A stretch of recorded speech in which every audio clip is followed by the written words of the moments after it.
Hello everyone, welcome to my kitchen. Today I'm going to show you something very simple and cute.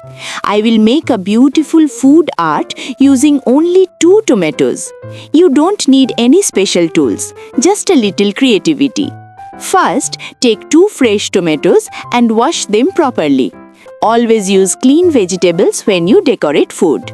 Now I am cutting the tomato slowly into thin slices.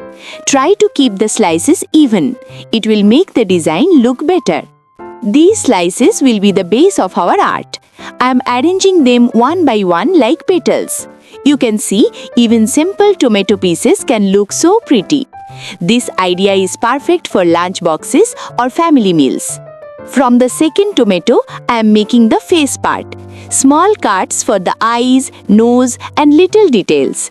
You can also use cucumber or carrot if you like. Food becomes more fun when we decorate it with imagination.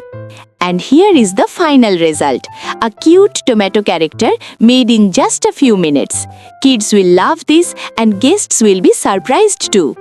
If you enjoyed this idea, please follow for more easy food art.